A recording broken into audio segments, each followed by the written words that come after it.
Cool. Well, guys, I'm going to be sitting here for the next couple minutes with Gavin Verhey and Evan Erwin.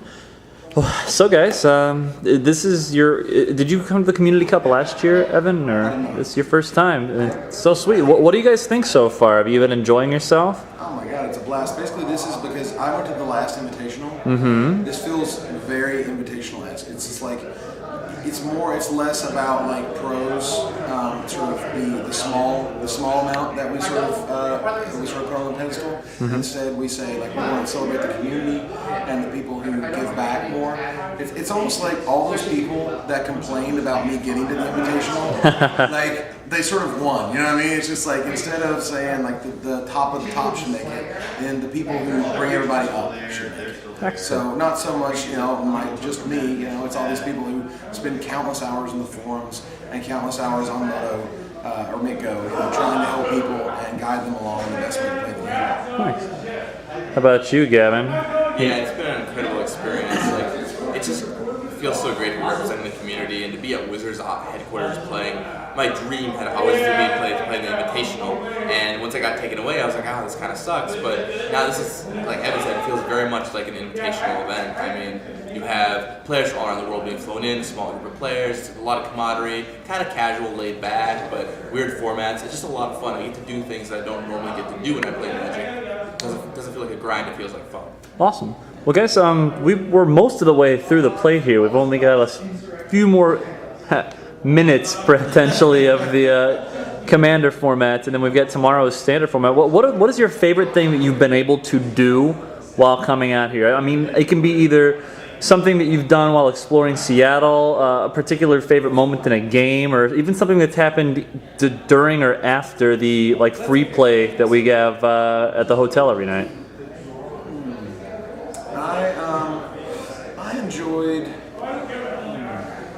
I enjoyed late night cube drafts, which is always fun. I think my favorite probably is like drafting MD5 again because it's so long. And I was just, and you go back and I can look through the draft viewer and I'm just like, I did this so badly. It's ridiculous. But it's just all those memories came back, and it's great to be able to do that. And in the WotC offices is just insane. Yeah. Like to be here and all the devs are downstairs, and to go on that tour. The tour was pretty amazing. The tour was ridiculous. Like we got to see a little bit of Scars and can't talk about it, but I was blown away, And that was really exciting to actually see the pit, see the epicenter of Magic together. Yeah, I mean, I was gonna say that my favorite part of the whole thing has been coming out to Wizards headquarters, being here, essentially living in this building more or less, and playing against Wizards employees because you don't get to play against them very often, and it's just so much different than playing in like a PTQ or something. I mean, it's a different environment. They have different ideas about how to play. You get a wide range of skill levels from the guy who works in the Dungeons and Dragons or marketing all the way up to like Aaron Forsyth, and so it just like I said, I enjoy variation in Magic, and this is just such a variation from go to your convention center, play in a Grand Prix or PTQ or Pro Tour or whatever. This is different. This is everything that if every Magic event could be different, it would be great, and this is different for me. It's a lot of fun. Nice.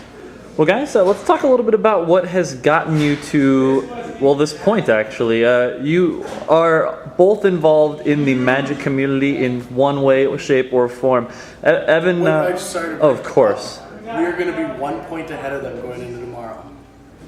1 point. Standard's going to be a big game. But Evan, this is a unique spot for you to be in terms of on the other side of the camera.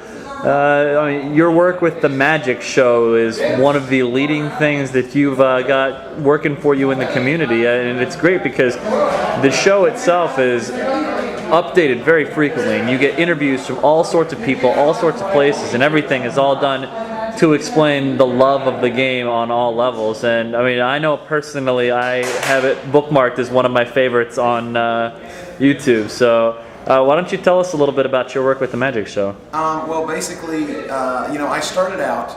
I came back to the game, and I sort of found this internet community that I built around it. And so I wanted to be Mr. Strategy Guy, and that turned out not to work, as it were, because I'm just not that good, as it were. I'm okay, but I'm no Chapin, I'm no Paulo Vitor, or what have you. But YouTube had just come out, and I was like, like this YouTube thing seems amazing for Magic. Like, why is nobody doing anything for Magic? And so I recorded some games on Magic Online, I put them up, and then I said, well, what if I wrote like a script and recorded it and sort of put up funny pictures and phrases and things to sort of get my point across in a different way than just a written article. And so you can look back at the old shows, like where I sort of was trying to find my voice and things, and like the first time I took my camera, like actually took a video camera to a pre-release and talked to people and sort of edited all that together. There's a lot of the beginnings of what people now sort of expect from me week after week in those original shows, and there's a lot of misfires. But for me, I would rather try something and have it fail spectacularly than not try it at all. And that's where a lot of things came from, such as editing the Pro Tour finals, where it's like play to play to play to play. No one had ever done that, and I was like, I don't want to sit here and watch a 30-minute match, but I've got 4 minutes. So if I can get it down to 4 minutes, then we'll get there. So over the years, it's just been incredibly rewarding. I just did it in my spare time, and week after week, it started to take up more time. But the rewards that you get in this type of sort of endeavor are just priceless. I mean, the stories like you hear a teacher came up to me and said that she uses the Magic Show with her students. She uses Magic to teach probability and statistics and things like that, and uses my show to show like, hey, like there's a community out there. There's fun. There's humor in the game. And another one was I got an email from someone who was in the Army. They had downloaded my shows on their iPod and watched it on the battlefield to take their mind off, what was going on. That's pretty awesome. And that's incredible. Like, that's not something I was thinking about when I was making it, in my bedroom in my spare time so many years ago. So it's been an incredibly rewarding experience. I don't know what else to say. And obviously I've turned this into a job, basically, where Pete Hofling from StarCityGames.com is just like, we need somebody to do this. Do you want to do this? And I'm like, well, okay. Like, I've gotten to this point in my life where I could have stayed in Knoxville, Tennessee, and I had a good job. I had a stable position as a network administrator.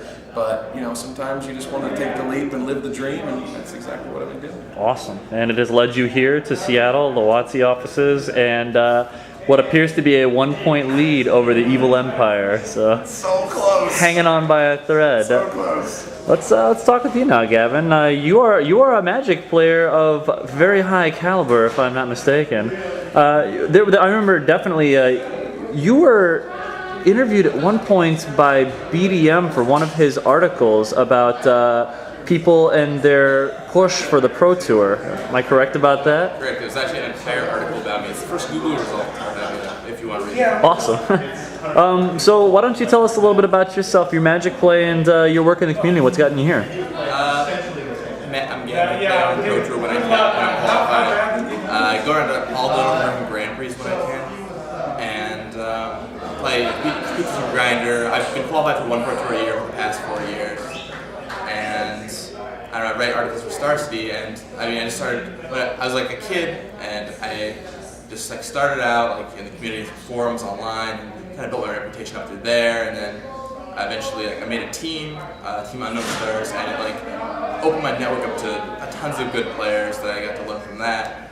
And the players who went on to do great things. For example, Noah Swartz, who just top 8 at the Pro Tour. I worked with him 6 years ago when I found this team. It's pretty cool how people that you're all working with can just advance to such a high level.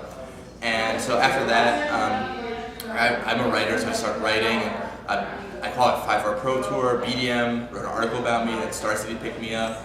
I'm also in the mix. I joined the podcasting network within MTG Cast, which is the Monday Night Magic show. It's pretty popular, and so I just kind of built my name up through that. And it's really fun to be not only a professional player, but a professional player who dabbles in the community. Because there are a lot of pros out there.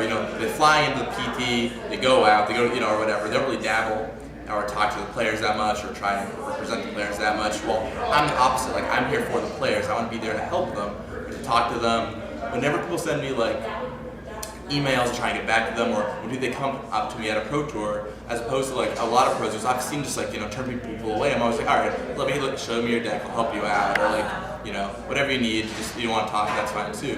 So it's just a really unique opportunity to be in this position where I still fly around. I do a lot of Magic. It's like, what I do with all my spare time.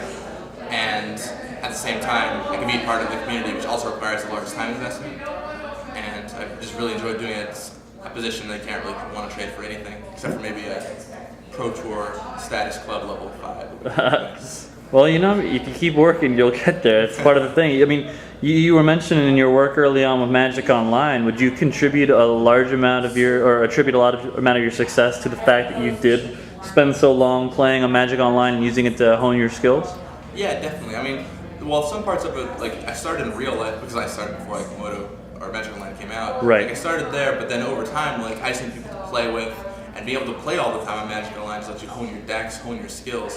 There's absolutely nothing like it. If you want to learn the rules, it'll teach you the rules like nothing else. If you want to play against the best players in the game, the fact, just imagine this. You're sitting in your living room, it's 9 p.m. at night, you log on to Magic Online, you get in a draft, and you can play against people like LSV right there. Mm-hmm. Like, that's what people always want to do when they go to these big events, Grand Prix, Pro Tours, whatever, and you have the opportunity to do that at home all the time. You just get so much better by doing that, and you can work on your decks and all these different options so well that you can really push your game on all levels. Yeah, and I mean, once you get to the point that you guys have actually gotten to the point where Gavin, you because of your pro play, and Evan because of all the work you do with the Magic Show.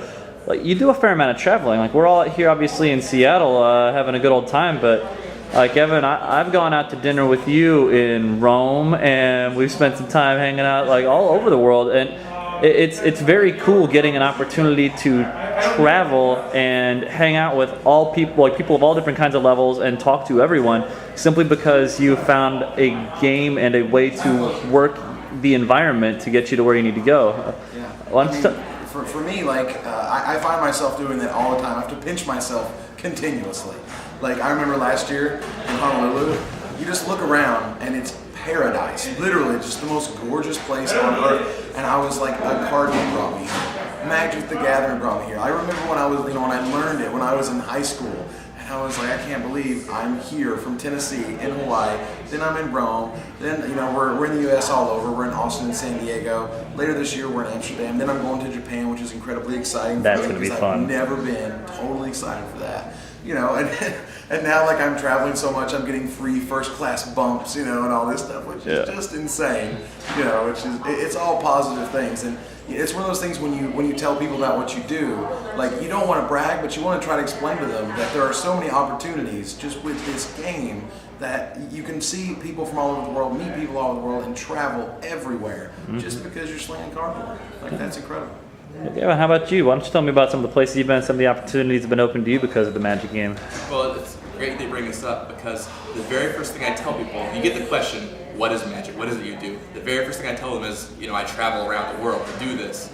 And it's amazing because, like, I'm in college, I have a lot of friends, a lot of people, and no one else travels around such. I tell people, every other weekend I'm going to, like, across the country, or even, San Juan, or maybe hopefully Amsterdam, right? It's their eyes light up. They're like, you get to do all this, and it's absolutely amazing. Like, I'm 20 years old, and I've been to more places than probably 50 of my friends combined. And the fact that there's such camaraderie with the players, and when you go out to these places, you can go to 50 different locations, and you always see your friends there. So it's like you're flying out to go see your best friends at a new location every time. And you always associate with always something familiar and always something brand new. And it's just afforded me so many opportunities. I've seen places I never thought I'd be able to see, and it's because Magic brought me here. It's an amazing game, and I honestly can't imagine what my life would be without it. Awesome.